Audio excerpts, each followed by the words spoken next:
and welcome to the 9th episode of the GameFront podcast. I'm Ron Whitaker, senior editor at GameFront, and joining me today is Phil Hornshaw, deputy editor at GameFront. Hello, hello. Mitchell Saltzman, who's our video producer at GameFront. Yes. And the ever-popular Leif Johnson, who is the associate editor for MMOs at GameFront. Oh, hello. And today we've got a full slate of stuff to talk about, so let's get right into it. I don't know how many of you out there listening have seen it. By the time you hear this, you will have seen it. There are apparently a few issues cropping up with the hardware in the PlayStation 4. As far as we've been able to determine, there are somewhere between 5 and 10 defective PS4s, which doesn't sound like a big deal. They're there. They're out there. The sky is falling. It's like a sleeper cell Oh my god! of defective PS4s out It's there. the blacklist. Defective PS4s. Apparently there are like 4,000 Taco Bell winners that got a PS4, plus uncounted numbers of units that have been shipped to press hither and yon, I guess is the best way to say Not it. to us. Yeah, we're Not yet to us. We're still waiting on ours. We're still waiting on one to show up. I'm fairly. As usual. I'm thinking that maybe Mitch has it, but Oh yeah, I've been hoarding it in my house. I've been letting the neighbors come in, charging them a pretty penny to play Killzone, but you know what? Wait, That's actually I've said not too a bad much. idea. But apparently there have been some reports on Reddit and NeoGAF, and I think Kotaku was one of the one of the review outlets that had some problems with their unit, and IGN had several, and one of theirs went bad. Several units. That's They several had issues. several units, and one of them went bad. Yes. So I don't think it's that big a deal yet. What do you guys think?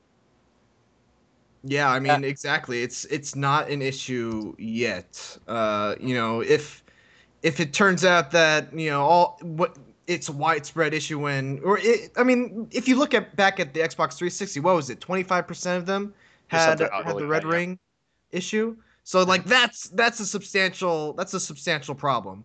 I think 4 or 10 out of 4,000 is not indicative of any sort of big issue at the moment. But we're definitely not going to know for sure what the deal is until tomorrow. That's just flat out truth. It's either going to be a nothing, like standard sort of failure rate of electronics, or it could be the real thing. But what I think is sort of interesting is Mitch brought up the Xbox 360, and like what sort of failure rate is the community of gamers going to sort of accept? Like everything. When you buy any kind of electronic, like stuff breaks down, that just happens. Right. And there's going to be people taking them back on Saturday, I'm sure, and getting them fixed and stuff like that. No matter what, that's unavoidable. But 25% was ridiculous. Like I had 2 machines. I think the machine I had now, the 360 I have right now, I've been through at least 2, and I have one right now. Red ringed, got it repaired. Red ringed, got it repaired. I think. Side note, I think that the issue is overheating because of vertical standing. Don't vertical stand your consoles. But anyway, Microsoft had 25% supposedly failing Xboxes. And it certainly did not seem to stop the fanboy crowd. So, is this even a big deal? I guess is my question to you guys. Is this a big deal even if it is a big deal? I don't know if it is. I've got a study here in front of me that apparently was done by one of the electronics warranty companies back in 2009 that pegged the Xbox failure rate or the 360 failure rate at about 24%, the PS3 at about 10%, and the Wii at just under 3%. So, I think if you think about it from in the grand scheme of things, use the 4,000 that are out there. You got 4,000 PS3s or PS4s out in the wild, and if 10 of them are seriously messed up and don't work, that seems to me like it would be well within the expected failure rate. Sure. Now, obviously, we don't know if those 10 are the only 10. We don't know who's got a broken PS4 and hasn't posted about it on Reddit, or been picked up by whoever's. I'm sure there are people looking right now, but. Right. We don't know who has what right now. And like you guys said, it'll be probably Monday or Tuesday before we really know. And it's But not like Sony's not going to replace them immediately. yeah, I mean, it's not like Sony's not going to fix that. But I mean, things get broken. I mean, I used to work when I was in college. I worked like three winters through Christmas at UPS, and let me tell you, I am shocked, having worked at UPS, how much stuff gets to the consumer in one piece. Okay, because It's all the scene from Ace Ventura. recall Like, that scene, yes, Oh because God. I mean, they make you load so many packages in an hour. I mean, you have like really strict goals that you have to hit, and you have to load these packages and get them in the truck so many per hour, or you lose your job in 30 days. So, you know, I'm shocked at how much of this stuff comes to the house and works. So things get broken in transit. And correct me if I'm wrong, but the problem with the PS4 that people are reporting it right now, it's like a faulty HDMI port. Right. That was at least one thing I read about. I think there was Yes. another one that had somebody said that there was an issue with where you could pull the hard drive and put it back in and reboot it, and it would fix the issue. So it could have just been in a hard drive that wasn't seated right. Yeah, or that's something that's kind of what I was getting at. Like the problem with the red ring was an overheating issue. That sounds a lot more scary to me than a loose HDMI port. It seems like it really does seem like this is more of a just shit happens in the transit. Sure. Yeah, but I mean, I don't know. I like from a consumer advocacy standpoint, like going back to the point of the Xbox 360, like that really is a big major problem. You know, sure. I mean, I guess we're kind of sitting here going, yeah, it's not that big of a deal. But at the same time, like, should we care more? I don't know. God, like, I don't even know what I'm trying to ask you guys. Well, I mean, think of it Well, like I mean, this. If it was your PlayStation 4, you'd be pissed. Okay, Yeah. you just paid $400 for this awesome new console that is just a paperweight, yeah. and we totally are not downplaying the fact that you should be pissed, Right. because we would be too. But And I hope to God that Sony makes it right to these people. I'm that, sure I think they've learned their lesson as far as making things right yeah. Right. in the last couple years. They've gotten pretty good at it. But I mean, I think we, not to downplay the frustration and everything else that the consumers got to feel, but every time that a piece of electronics comes out, whether it's a phone or a console or a TV or a computer or whatever it is, stuff doesn't work.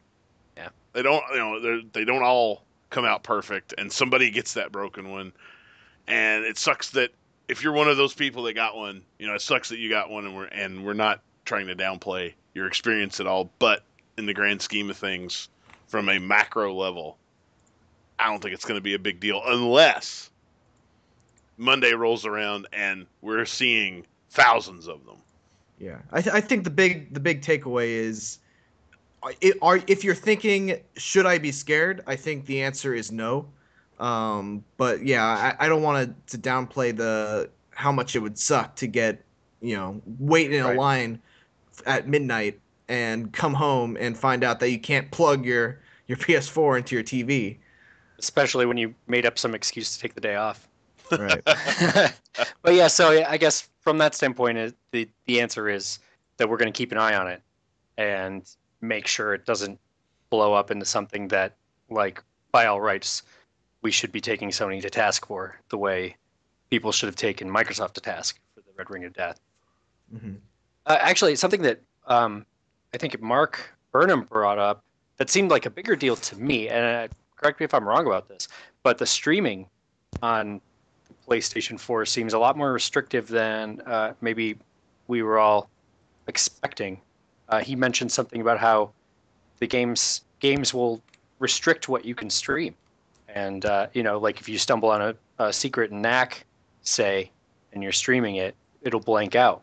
Yeah, I didn't hear that. Yeah, Mark was just talking about it. I haven't seen any confirmation on it yet, but I think that's part and parcel with what we're getting into in this next generation of consoles, which is, Sony said we're going to leave online passes up to the publishers. We're going to leave all this stuff up to the publishers.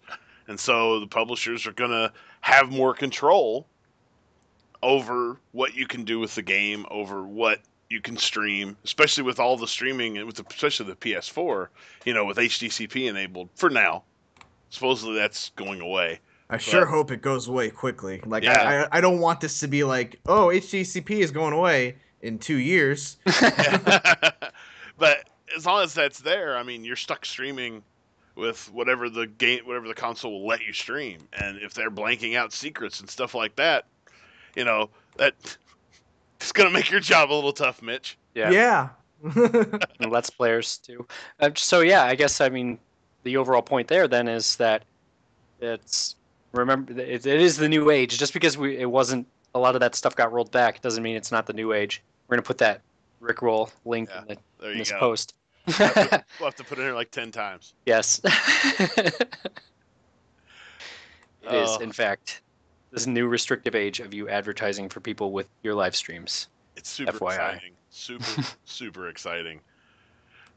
All right, well, next we're gonna pull in Leif Johnson, and we're gonna talk a little bit about BlizzCon. But first, we're gonna take a quick break, and we'll be right back.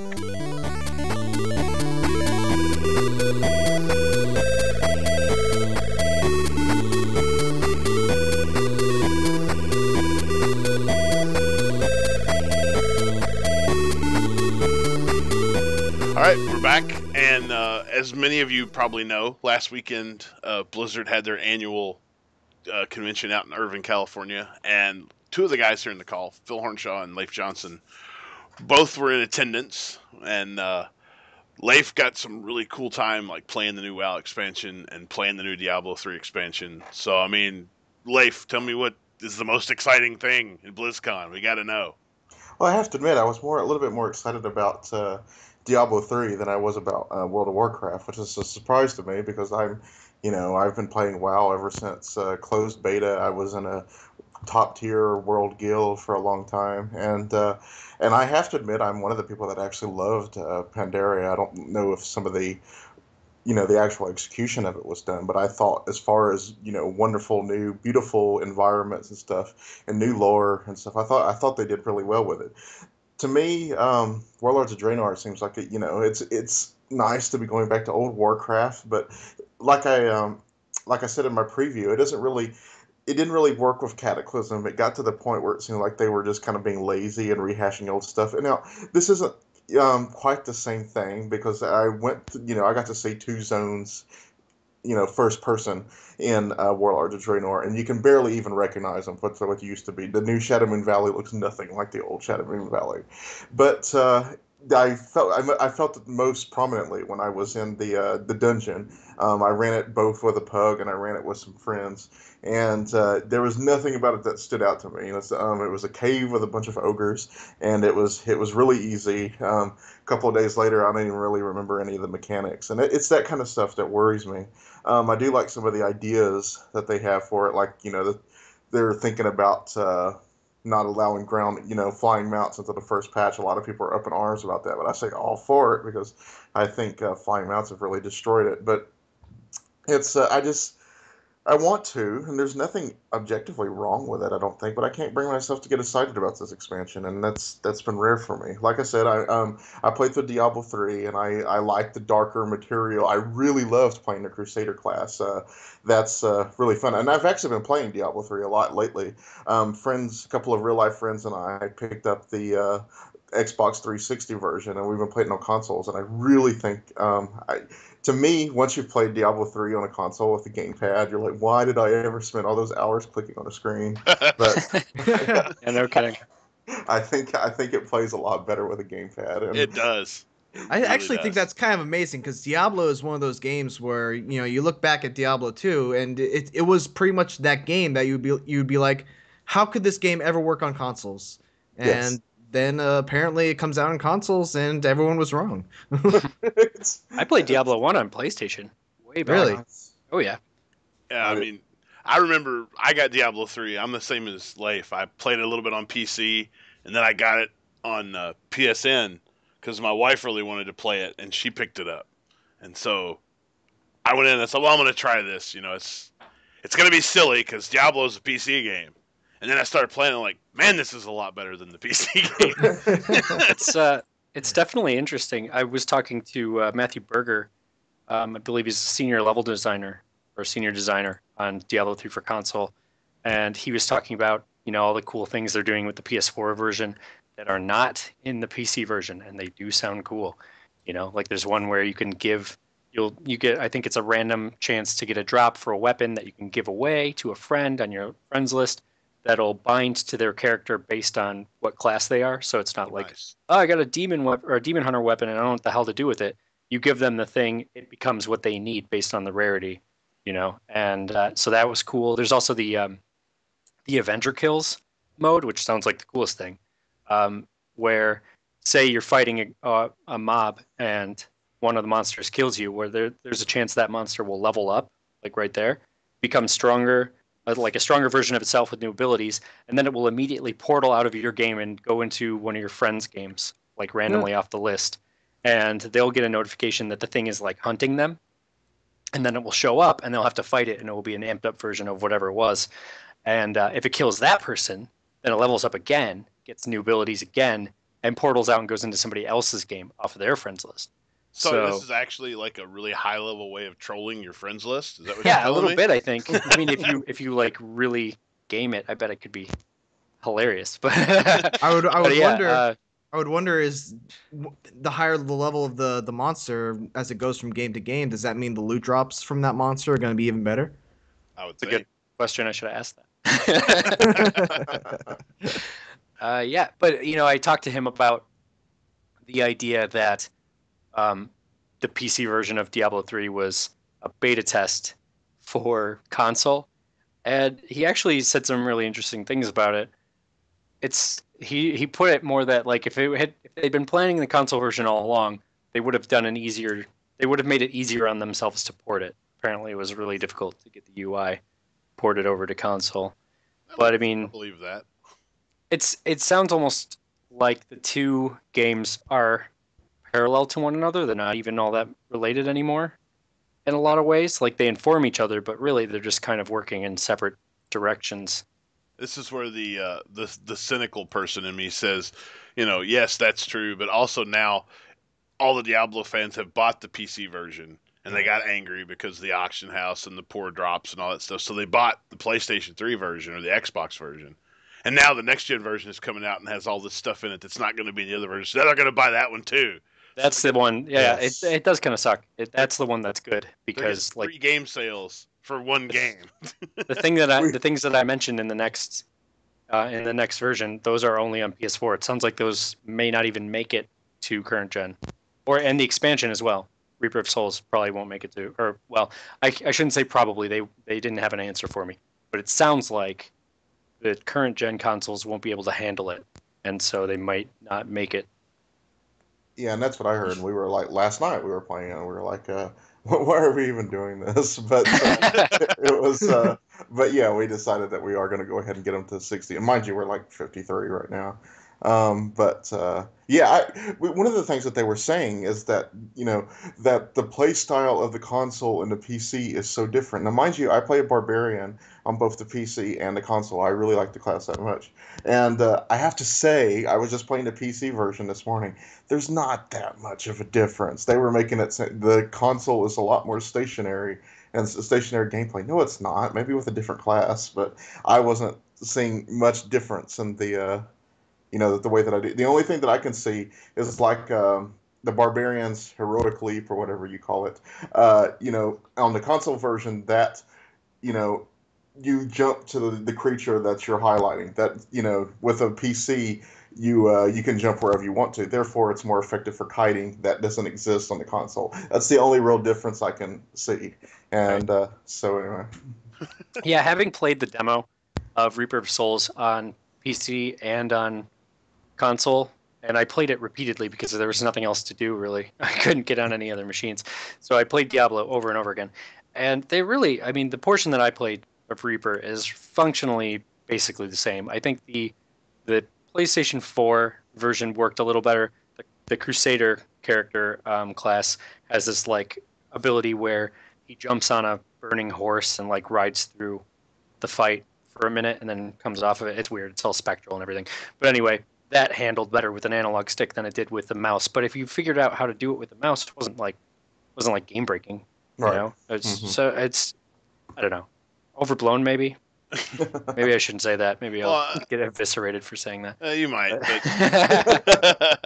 We're what gonna about? take your guts out. That's a good plan. So what about Reaper of Souls? I mean, it's obviously, having read your preview, it's obviously very much darker. I mean, what are the one or two big takeaways from what you guys saw playing the expansion that people can kind of look forward to? Well, I think that it's less, yeah, that's cool and dark and everything like that. I think the real draw of Reaper of Souls is not going to be, the storyline, even though it actually seems a little bit more interesting. I think it's going to be the new adventure mode and the Nephilim rifts, the things that, encourage replayability and the things that allow you to play at any time you want, however you want. These, like I love Act 3, I love all the snow and everything like that. So if I want to participate in the bounties, there's about 4 or 5 bounties that you go before you get a huge chunk of XP and loot. But yeah, and then I can do that. I can jump in, and they'll all be leveled to my level, and I think that's going to be great. I didn't, my Nephilim riff, I didn't get to go to it all the way to the end, but in a way that's kind of good. But because they say they can go as much as 10 levels deep, and yeah, mine, I was running a 3rd level, and I was like, I'm going to be here for a while. But it was cool because you were seeing creatures from all different acts and stuff all into this one tunnel, and sometimes the difficulty really spiked in a fun way, and but yeah, it's just completely random, and I think people are really going to eat that up for something to do other than running the stupid campaign over and over again. I think that's what Diablo 3 has always needed, and I think that's going to make a lot of people like it more than some of their other alternatives out there right now. Yeah, it seems like it's much more open, and that's going to be a lot of fun, and especially when you play with other people. Yeah. It's just going to be easier to play, which is thumbs up. I think that's definitely something the game needed. All right, so we know about Diablo 3. We know about World of Warcraft. Something else that Phil saw while he was there. Give us the scoop, Phil. Tell me about the Warcraft movie. Oh, God. I forgot all about that panel because there's so little information on it. Yeah, they showed us some concept art, and it's going to be about humans versus orcs. And Duncan Jones, the director, he seems like he has a pretty good handle on what makes Warcraft, which is good. I mean, it was a very fluffy panel, to be sure. And the movie is like they haven't even started filming it. They don't even have a cast. So, nobody go crazy over it just yet. However, Duncan Jones, as far as nerd cred, he has quite a bit. And I think he understands what people want to see in a Warcraft movie. And that is, the sort of red versus blue heroes on both sides. Not just, humans killing orcs kind of scenario. I think people are going to appreciate it. And also, it sounds like the ideas that they have as far as how they're going to do it technically sound very cool. I guess they're doing real actors as the orcs, even though they're I think overlaying them digitally, sort of like Golem. And but it sounds like they're building a lot of the things that they would need, like the costumes and the huge weapons and stuff, physically, even if they are going to eventually CGI them all. So they're getting a real sense for how they'll work in the space, and they're trying to stick as close to, it sounds like, the sort of Warcraft aesthetic as they can, which is also good. Even though, I mean, a lot of that stuff, a lot of the armor and the weapons are like completely impractical when you're not a cartoon. So that's going to be scaled back. The guy that can hold those shoulders up. Right? Yeah, exactly. So I mean, there's going to be some practical changes to make things, actually functional on screen. But it sounds like they're getting the things that people are going to want to see about Warcraft. It sounds like they've got them. I don't know how I feel about. They're talking about it being dark and gritty, war scenes. So we'll see. We'll see how seriously they take it. And by seriously, I mean how deadly serious the actual movie is, rather than whether they actually care about Warcraft. It seems pretty clear to me that Duncan Jones and the guys he has working on it really, really do care about Warcraft. It's just a matter of how the tone, I think, is going to be a big deal of the movie. So I think it's kind of interesting that they decided to go with the story of the first Warcraft, when it seems like the the one that would the story that would be so easy to make a movie out of would be the story of Arthas and his fall and then his return as the Lich King.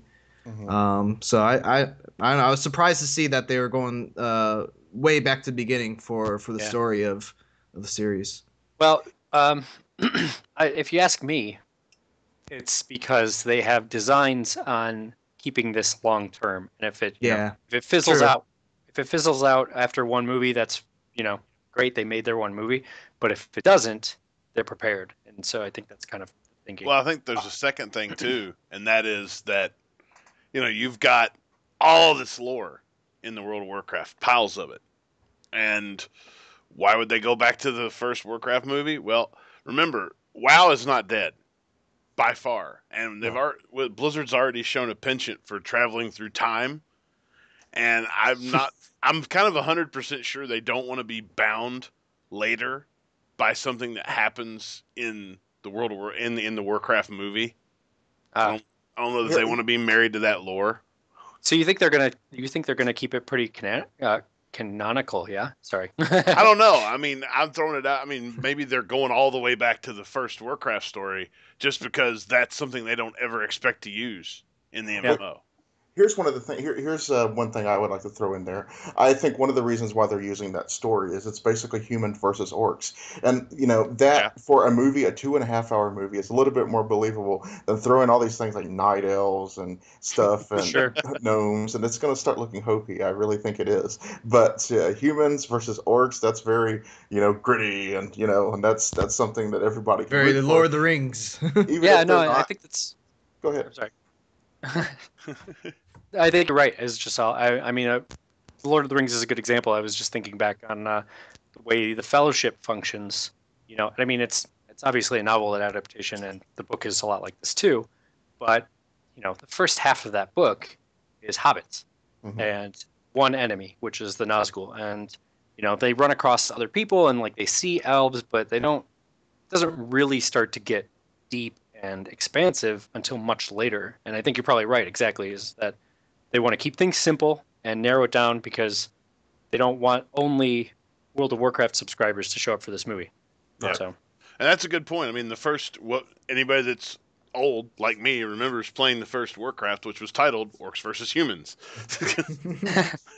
So, all right. Well, before we close the door on BlizzCon, is there anything else exciting that you guys saw that you just have a burning desire to share?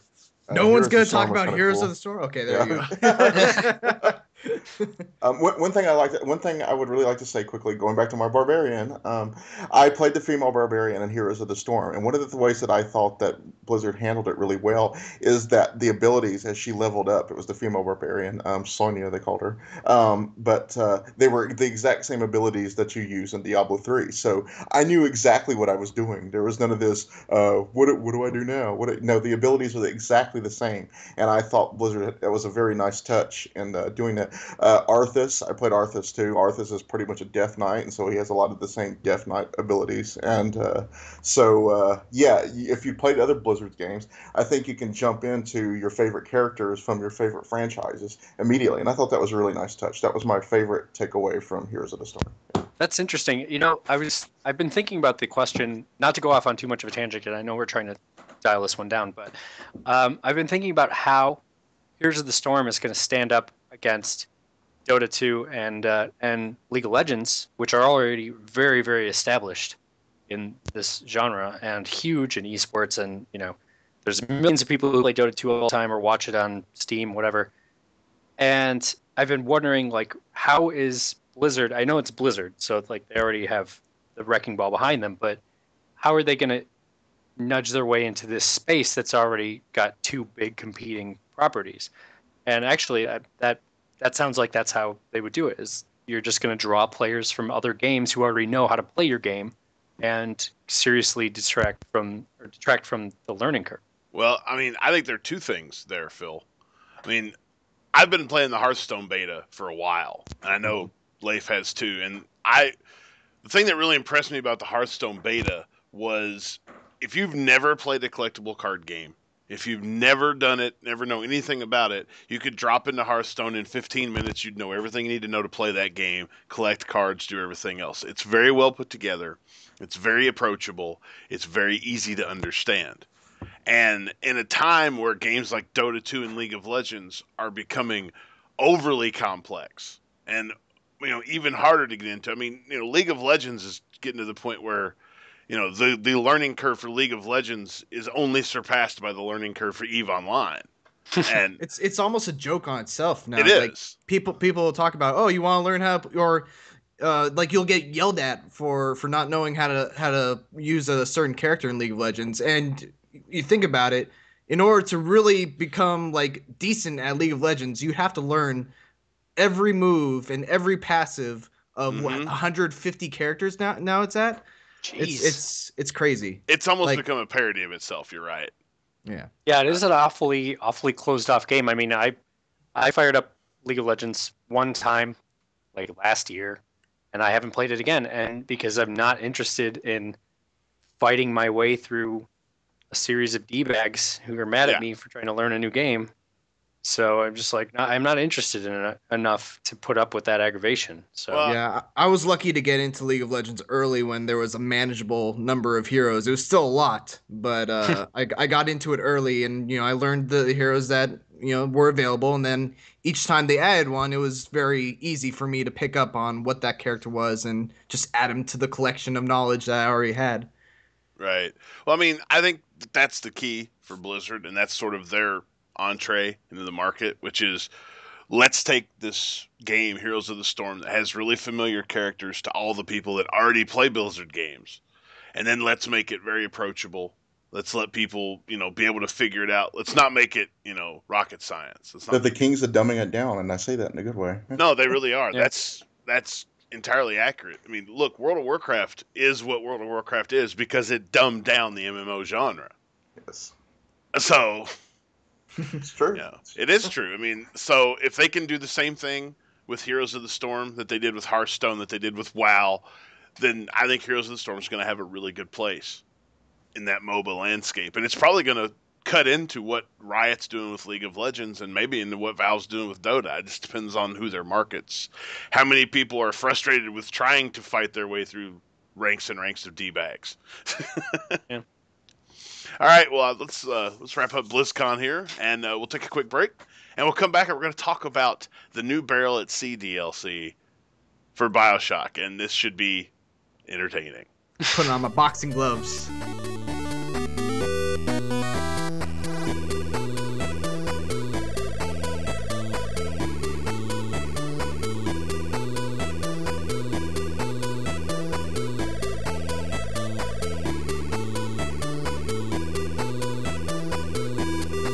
All right, we are back, and we're going to talk about Bioshock's Barrel at Sea DLC. And we've got a very interesting sort of dichotomy going on here because Phil's been playing it, and Phil's kind of underwhelmed, and Mitch has been playing it, and I don't think Mitch was going to agree with him. But no, well, here's the thing. The thing we don't agree on is the vanilla Bioshock Infinite experience. I think it's one of the best games of the year. I'm pretty sure I'm the only person on the GameFront roster who has that opinion, because that's how it seems when I get into the chat and say something nice about Bioshock Infinite. Anybody that's been listening to the podcast for several episodes, a while back we had a discussion about Bioshock Infinite that sort of devolved into us discussing why we weren't really impressed with it. So if you want to go back and find that, I'm not 100% sure. Was that? I think it was episode 3. But Phil, tell me, Barrel at Sea, you finished it. What about it? Oh man, so Barrel at Sea, the big draw is that it's going back to Rapture, which everybody loves Rapture. Holy crap, we all love Rapture so much, and that's basically the end of the conversation. I feel like is like, yep, it's Rapture. The big disappointment for me is that you're supposed to be playing this game that's Rapture pre-fall, and actually Mitch and I have had an interesting discussion on this because he doesn't feel the same way at all. But I feel like very much in the same way that Columbia, and actually even more so than Columbia, the same way that Columbia feels like a bunch of people standing around, like like Pirates of the Caribbean, the ride at Disney, you know, and you just kind of walk through it and it's around you, but it's not actually alive. There's nothing actually behind all those veneers. Rapture is the same thing, and it's you end up in like I guess it's a financial or not a financial, but more of like a storefront district, and you're just walking through it, and there's just a series of people like sitting around not doing anything and having half conversations that you hear as you walk by, and that's Rapture before the fall, quote unquote. You know, you see one waiter using a plasmid to be a more effective waiter, which is like okay, applause, and and that's really about it. The whole thing really trades like heavily on the fact that you played Bioshock and you remember it really well. There are no characters. You meet up with Sander Cohen pretty early on, and he just like stands around being crazy. He's And the that's same it. exact Like, character that he was in Bioshock 1, which was the biggest disappointment. Like, I wanted to see Sander Cohen before, he was, or see what happened to Sander Cohen to make him go so fucking nuts. But he's the exact same character that he was Yeah, in dude. Bioshock 1.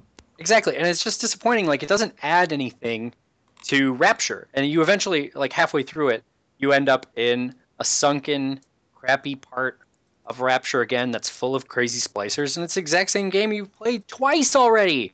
You know, it's just, and I mean, mechanically, we could discuss that too, or they've mixed old Bioshock controls and mechanics with new Bioshock Infinite controls. Some of them work, some of them don't. Whatever. That's that's DLC. That's the way it goes. But from like a storytelling standpoint, which is what I care about, and from the setting of Rapture, it just doesn't feel like there's any good reason to be there. And the other thing is, they mentioned this drives me crazy about Bioshock. Just like what you were saying, Mitchell. Why is Sander Cohen crazy already?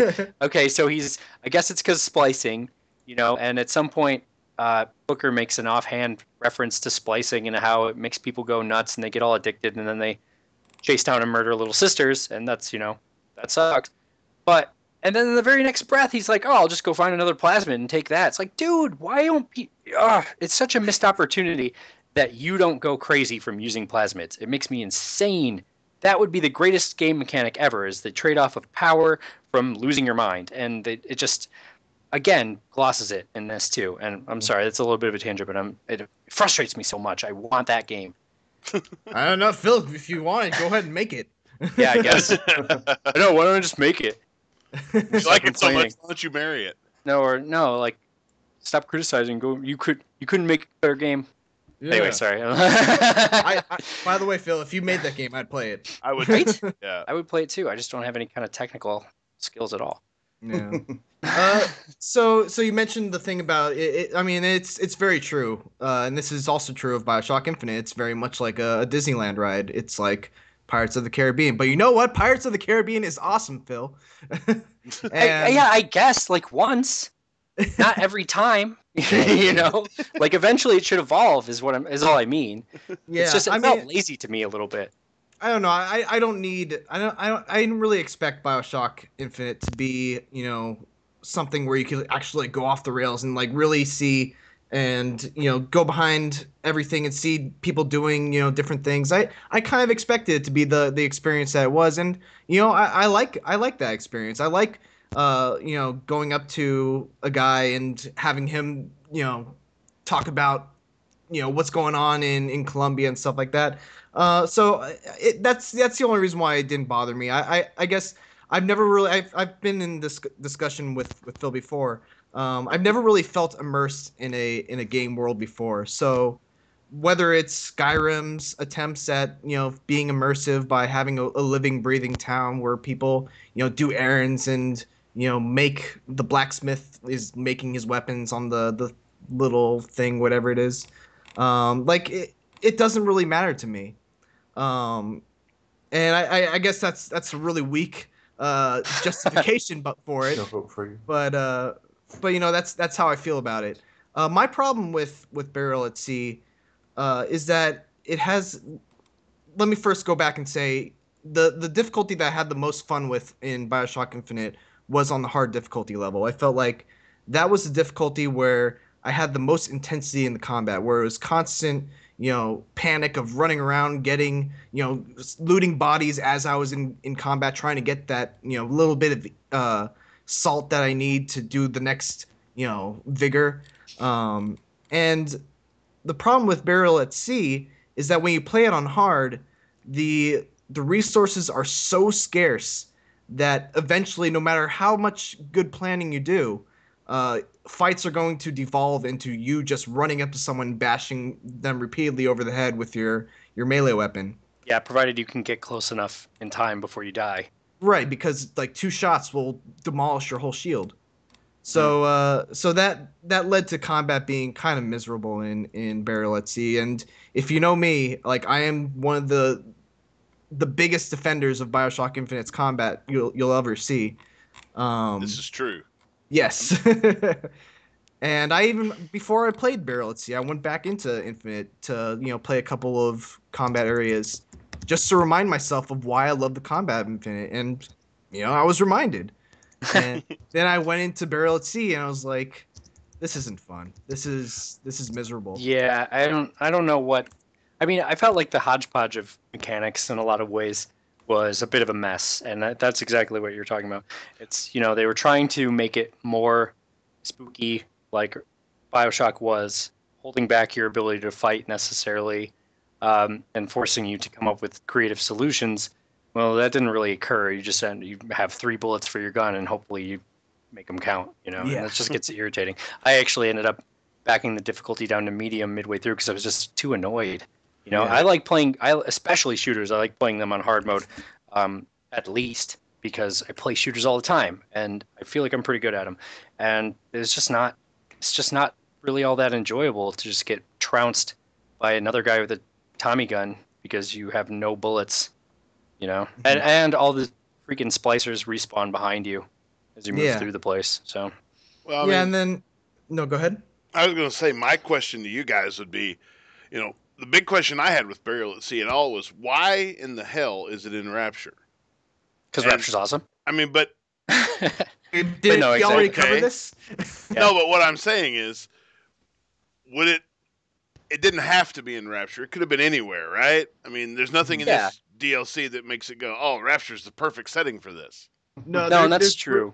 That's kind of one of the biggest problems with the story of the game is that there's really no reason for this game to exist. Yeah, it's such a bummer. It's you get to the end and you're like, okay, like why did Elizabeth do this? Like why did she come in and grab Booker and grab him and drag him through this whole thing when that was the eventual outcome? Yeah. Yeah, I had that same question too. Like I feel like I had to do some. This is the question of every Bioshock game, though. You finish it, you look at it, and go, Kinda. "Why did I do all that?" I mean, especially Infinite. I mean, Infinite's ending was ridiculous. The whole game. Yeah, I mean, to a degree, I can get behind the plots of Bioshock and Infinite, as much as they bother me in a few ways. I can still kind of I can go along with it. Yeah, up till the ending, I thought Bioshock 1's plot was very strong. Just until the very end of Bioshock 1. I mean, even in Bioshock 1, there was a lot of, all right, we need you to get from point A to point B, and you take 3 steps towards point B, and the roof collapses, and you have to go all the way around. Well, I mean, that's a video game design issue. That's game design, but that's what I'm saying. It was every time. And, anyway. I don't know, different world, man. Go watch movies, Ron. I'm sorry, I need things to make sense. Yeah, I don't need these forced M. Night Shyamalan endings. My big trouble with Burial at Sea is exactly that. It's just there's no good reason for it to be occurring. And it's cool to go back to Rapture, and it's cool that it has a noir aesthetic, but it doesn't add anything to Rapture. It doesn't give you new insight onto Rapture, which is what everybody wanted, clearly. I mean, when you're talking about going back to Rapture and seeing a different side of it, everybody was excited because all we've seen is crazy massacre Rapture. We've never seen actually functional Rapture, and we still don't really, and that's a bummer. Like I said, I mean, I hate to rag, but I feel like it's a bit lazy. Like nothing happens, and it's just. Does that mean that it's fan service? Is that what it ultimately comes down to? Is that they made a DLC they knew they could sell, and that was it? Yeah, the Awesome. the That's what I've opening been the opening thinking. hour the opening hour where you're not doing any combat, you're just kind of wandering around Rapture. That it's definitely a wasted opportunity. There were a couple of Yeah. I thought there were a couple of cool moments where you get to see people using the plasmids as they were initially intended to be used. They weren't Right. always intended to be killing machines or killing devices. Like you see Booker lighting a cigarette with Incinerate. You see a Houdini splicer. As Phil said, teleporting around to his different people in the booths and stuff and serving them Yeah. drinks. It is cool. Uh, Like I ragged on it, but it was kind of cool. yeah, and you see a Big Daddy as he initially was designed. He's outside fixing leaks and stuff like that. And that stuff was cool, but that's pretty much all you get in terms of what Rapture was like before the fall. Yeah, Like and the all the rest is backstory just is yeah, the the rest backstory is is stuff you just know. oh sorry, the rest I'm is sorry. just people just hanging around talking about stuff. About Fontaine, about Yeah, Andrew Ryan taking over Fontaine's business. I was like, we got that story already. Yeah. Like that happened. Yeah. All right. Well, I tell you what. Let's wrap up the Burial at Sea discussion, and we'll take a short break, and we're going to come back and talk about everybody's favorite franchise, Call of Duty Ghosts. yay! Yay! We'll be right back.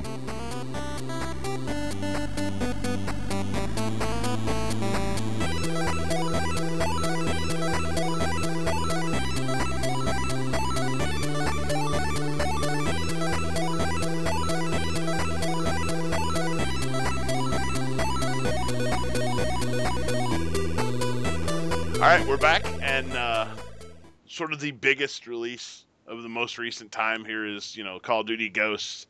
We talked a little bit about the sales versus shipped numbers last week for that game, but I mean, you're still talking about a game that's generated for Activision $1 billion in revenue. So, but strangely enough, I mean, the reviews for it are not. I mean, I think I can say this and be correct. This is the worst reviewed Call of Duty ever. And Mitch, I mean, you've played a ton of it. What do you think? I mean, does it deserve to be the worst Call of Duty reviewed ever? It's definitely the worst since Call of Duty 3. Yeah, I mean the joke about the Call of Duty games is that it's the same game repackaged every year, and a lot of anti Call of Duty fans will say that, but it's honestly not that true with the Call of Duty games, especially not Black Ops. I feel like each year they do introduce something to reinvigorate aspects of the game. Like last year, Black Ops 2 had the branching story, which was actually pretty cool. It had the Strike Force missions, which, even if their execution wasn't that great, at least they tried something substantially different with them. And they tried something new with zombies. The whole open world zombies experience where you go from area to area using the bus. Again, it didn't really work out that well, considering that every DLC pack after that went back to the usual zombies formula. But they tried. You can't fault Treyarch for not trying new stuff with Black Ops 2. And if you look back, World at War added zombies, Modern Warfare 2 added Spec Ops, Black Ops completely overhauled zombies. Modern Warfare 3, I think, was the first one where things started to feel a little samey. And now here we are with Ghosts, and the big new idea that the series that the game has is a dog in campaign. It's I know, right? the other That you the other big control. addition. The other big addition is the Extinction Mode, which is basically just a response to zombies that's just not as good. It feels to me like Infinity Ward has been responding to Treyarch for the last Yeah, two exactly. iterations. Which is kind of funny. I mean, when you think about it, Yeah. because like Mitch said, what was the one Call of Duty game before this that everybody kind of turned their nose up at was Call of Duty 3, and that was sort of Treyarch's entree into the Call of Duty world. Right. So. Well, I mean, to a degree, I get it.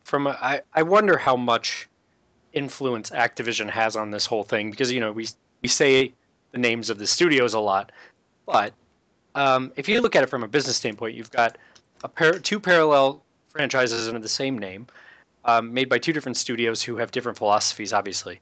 And how much freedom, I wonder, does Infinity Ward have to break ranks the way Treyarch is? And are they even?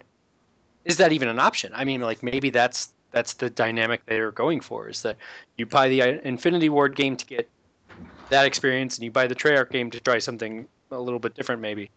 Well, I mean, let me ask you this question. I mean, do you think maybe the fact that those two studios have almost switched places? I mean, it used to be you played the Treyarch Call of Duty to tide you over until the real Call of Duty came out from Infinity Ward.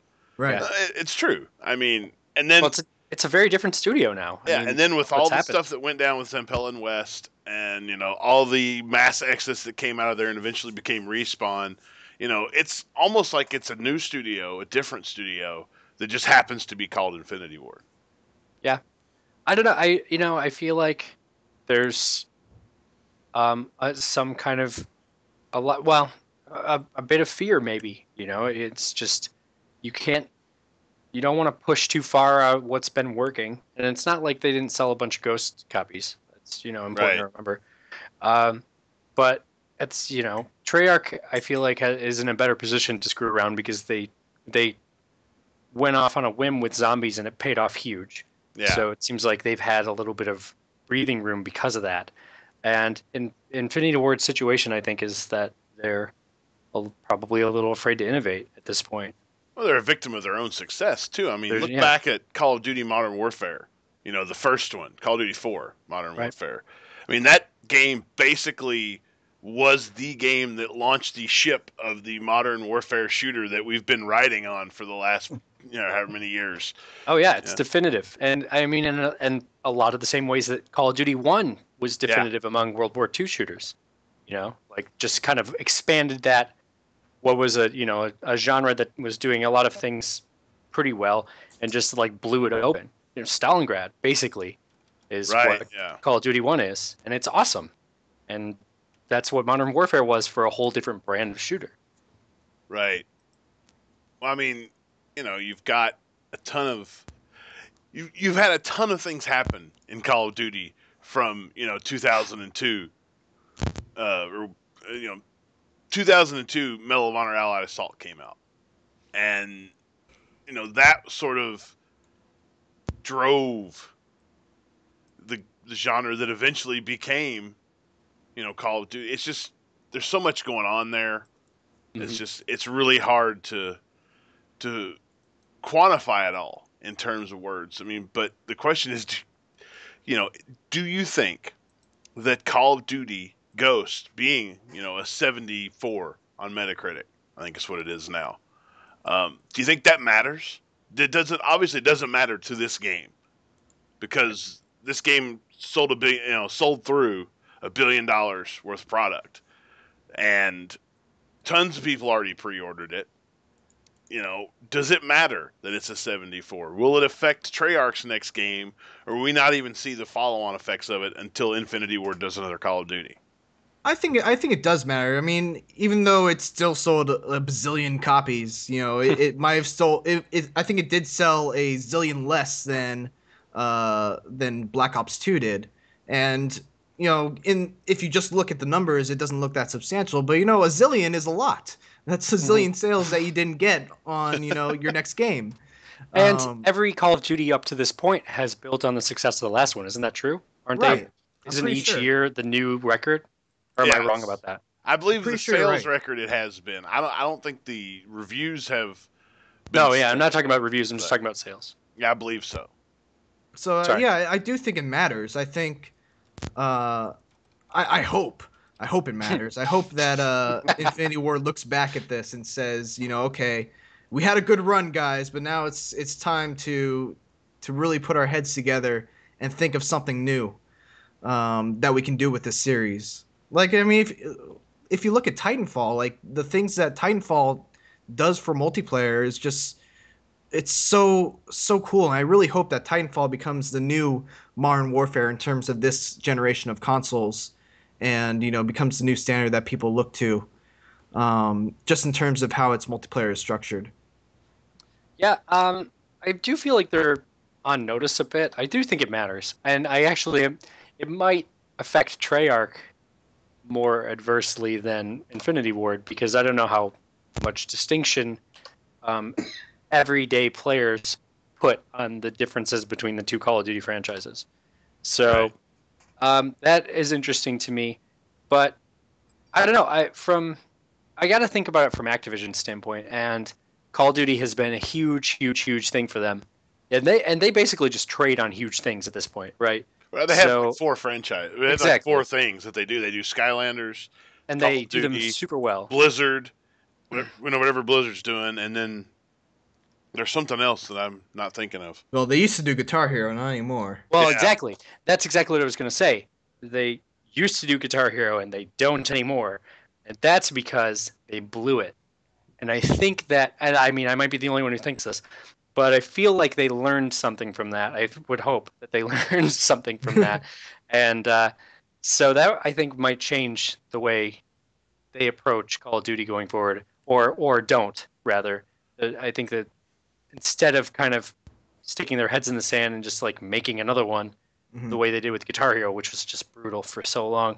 Well, I think the difference between the Guitar Hero and Call of Duty is that Activision actually lost the battle against its competitor. You know, the Guitar Hero was worse than Rock Band. A lot worse. Yeah, Call of Duty. Well, they got out innovated because they didn't bother. Well, what happened was they got out innovated because they didn't think it mattered who made the game. Yeah. You know, they basically took the Guitar Hero name, gave it to a different company, and let Harmonix go off on their own and do whatever. And we see how that turned out. Yeah, and maybe this is the start of Battlefield starting to get the leg up over Call of Duty. But as far as I know, Call of Duty is still doing much better than Battlefield. Oh, sales wise, Call of Duty's crushing Battlefield. Yeah. Today. So and this might be the start of Call of Duty losing its hold, but yeah. It's always been cyclical. I mean, you go back and you look at the Battlefield 1942s and the Battlefield 2s of the world, and those were very different games than what Call of Duty was back then. Right. Ever since Call of Duty implemented multiplayer, albeit, my personal opinion, not as good multiplayer as Battlefield has, because it's not my style. But ever since Call of Duty put the multiplayer in and got involved in that side of things, they've been winning. And, maybe it's time for that cycle to swing the other way. Maybe Activision can innovate the Call of Duty series the same way that Modern Warfare did. I don't know. I mean, but I think this has to be a concern. If you're Bobby Kotick and the people at Activision, you're looking at a 74, between a 70 and a 75, depending on what platform you look at, on your flagship franchise. So. Yeah, I don't think you can ignore it. And maybe what we're starting to see in this is, let me make a huge forward-looking speculative statement, but maybe what we're seeing is the downturn away from, one franchise at the top of the hill, and instead a bunch of different niches, which we've kind of lost in the 7th gen. So maybe we're going to get back to the way things were when Battlefield 1942 was out and Call of Duty, and they did different things. They appealed to different audiences. I don't know. I mean, I think you have to. It's going to take more than just Activision making that decision. Let's not forget that. No, that's true. The reason that Battlefield and Call of Duty are at war is because EA and DICE have put them at war. Right. And they've targeted all their marketing at sort of knocking Call of Duty off the top of the heap, which hasn't really worked out all that well for them. So. Yeah. Well, I mean, let's not forget Medal of Honor. Yeah. Oh, let's pour one out for Medal of Honor. Yeah, right. Now. That's awful. Don't do that again. I think I read not long ago that Call of Duty's original code name was Medal of Honor Killer. That's kind of sad. Think about it now. Well, I mean, you got to remember too that 2015, the company that made Medal of Honors, was a lot of the people that made that, went on to make Call of Duty. So. Mm-hmm. I mean, that's true. Infinity Ward was basically formed out of the nucleus of people that worked at 2015. So, yeah, and brands don't mean a lot in this day and age, anyway. No, I mean, because the name is on something. Well, and I think that's one thing that people have to remember is that it's just like you said about Call of Duty. The Call of Duty brand is bigger than Infinity Ward, and it's bigger than Treyarch. Hell, it's bigger than Activision. You could put, I don't know, CD Projekt making a Call of Duty game, and it would probably sell 12 million copies right on launch day. Oh my god, that'd be awesome. It would be amazing now that you mention it. The Call of Duty third-person RPG, I'd play the hell out of that. Well, all right, so we're going to wrap up Ghosts, and we're going to come back and we're going to talk about one of everybody's most beloved games of all time is 9 years old today.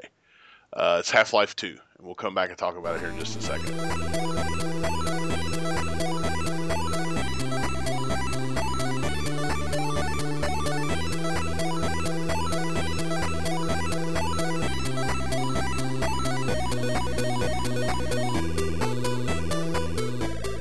All right, we're back for our final segment here, and today is the 9th birthday of Half-Life 2. So happy birthday to Freeman Part 2. Happy birthday, Mr. Freeman. Thank you, Mitch. That was rather creepy. That was actually pretty. So I mean, tell me, guys, what was your all those years ago, 9 years ago? Tell me about your Half-Life 2 experience. Okay, Someone I'll else jump go in. ahead. I was, I believe that I was at the University of Chicago. I was trying to figure out whether, should be able to play games while I was, my first year of grad school. But I went ahead and made the plunge, and I remember that it made me really motion sick. And no, it definitely was a big step up from a lot of the other stuff that I've been playing at the time. And interestingly, I think it was the first reason that many of us had a Steam account. And because I know my Steam account, I'm looking at it right now, it goes back to when I bought Half-Life 2. And that, because I think you had to have that to make it go online. And so, yeah, there's another legacy of it as well. Mm-hmm. Yeah, I remember I was done with college by then because I'm old. Let that out of the way before somebody else says it. But I remember, the only people that had Steam then were the people that were playing Counter-Strike. And even you had that whole rift down the middle of the Counter-Strike community where this bunch was playing pre-Steam Counter-Strike 1.6. And everybody else was over here playing the Steam version. And Half-Life 2 was kind of the game that drug people onto Steam, kicking and screaming because, God, Steam was terrible back then. Right. Yes, guys, Steam was not always awesome. In fact, we hated it. We really, really hated it. And, oh, God, but I just remember Half-Life 2 being that game that you played it all the way through, and then like 6 months later, you drug it out and played it all the way through again. Just because. And then, of course, the episodes came out, and then we went into this long downward spiral. Everybody waited for Half-Life 3. And I'm hoping that before my 8-year-old son finishes college, that he'll get a chance to play Half-Life 3. Yeah. For me, Half-Life 2, this is before I was really a PC gamer. So I think I played it. I think the first time I really played it, and like all the way through, was when the Orange Box came out on Xbox. Pretty sure. Right. And that was back when I was a serious achievement whore. So I 100%ed that game, which is a bitch. You want a challenge? 99 achievements in that game across 4 games. Don't forget, right? So it's Half-Life Episode 1, Half-Life Episode 2, Team Fortress 2, and Portal. Yeah. And all those achievements. And that includes the Portal challenges, which are stupid hard. That was an incredible bit of gaming for me. I got so much fun out of that package. And a big part of it was Half-Life 2. I think my favorite thing ever in Half-Life 2 was in Episode 2 when I found the gnome. And then I dragged his stupid ass all the way to that freaking rocket to get that achievement. You guys know what I'm talking about? I did. Yeah, Yes. that's a resume man. builder right there. Yeah. Dude, yes. That sucked. That was like the worst thing ever. And yeah, so I got tons of enjoyment. That was way too much fun for a single video game package. It was probably the best investment. Sorry, I keep interrupting you, but I think that was the best investment I've ever made as far as video games. I just remember that I was I was here at FileFront when the Orange Box came out, and we did a review for it on the site, and it was such a big deal that we had like 6 people on our staff all got the Orange Box, and we all did like this group review of the games in the. It was the biggest thing that came out from like when I started working at FileFront to then. It was the biggest release. It was like whoa. That I think is probably the single best video game package ever. Like, Yeah. correct me if I'm wrong, but is there anything that's even comparable? I mean, even Humble Bundles Yeah, pale in comparison to the awesome that is the Orange Box. I mean, even the Elder Scrolls anthology that came out this year, which is great. Don't get me wrong, but I mean, that's like 6 years worth of games, and nobody is going back and playing Daggerfall right now. No. Okay, trust me. And if you are, send me an email. I want to know about it. I want pictures. But Yeah, dude. Should do an interview. Yeah, I want to interview you. So seriously, not even kidding. What about you, Mitch? All right. So if you follow me on the GameFront YouTube channel, you probably know that I am a complete pussy when it comes to scary games. Now, if you imagine me 9 years ago when Half-Life 2 came out, you would probably understand that I was even more of a huge pussy when it came to So my experience with Half-Life 2 was basically I've always heard about Half-Life 1. Never played it because it was a scary game. And so I went into Half-Life 2. I started going through the opening sections. I'm like, pick up that can. Oh, that was really cool. And then I get to a barnacle. I didn't know what the hell barnacles were. I just saw that thing. Oh my god! I slid down, and I started getting pulled up. I looked up, and I was like, "Nope, I'm done."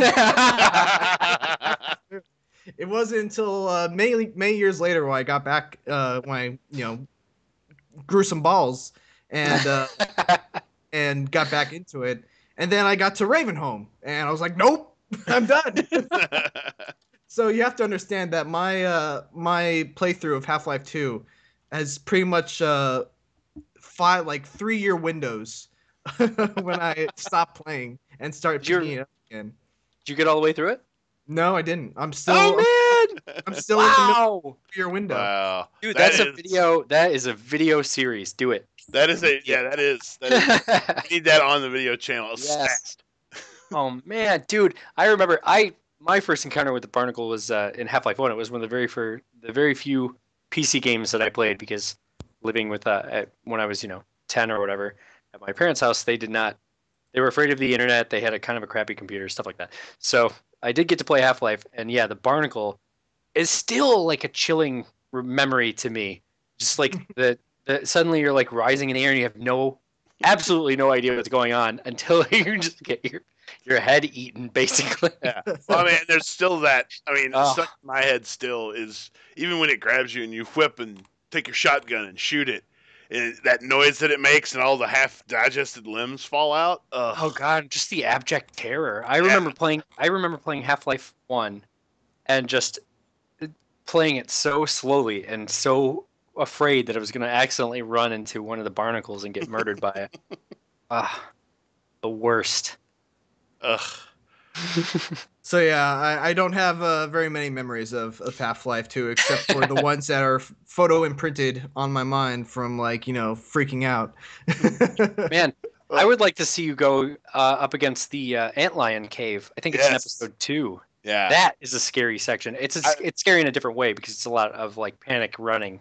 Yeah, I think what we should do is we should ask everybody that's listening. I think what we should do is force Mitchell to play another scary game.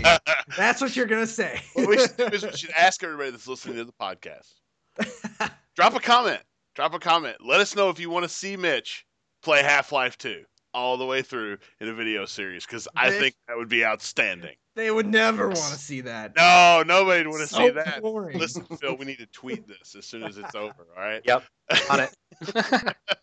So, with all that said, I think that's going to wrap it up for today. We've been talking for quite a while. I'm sure you guys are tired of listening to us. I need to take a shower. Yeah. We scared Mitch to death. I want to thank everybody for listening. I want to just to run down who's here again. We've got Phil Hornshaw, deputy editor, Mitch Saltzman, who's our video producer, Leif Johnson, who's our associate editor for MMOs, and I'm Ron Whitaker, our senior editor. Thanks for listening. Don't forget to head over to iTunes, subscribe to the podcast. The link's in the post. And if you've got questions, comments, snide remarks, or anything you'd like to hear us talk about, drop us an email, podcast@gamefront.com. And don't forget to follow us on Twitter @GameFront.com, or head over to watch Mitch on the YouTube channel at youtube.com/GameFront. Thanks for listening, and we'll see you next week.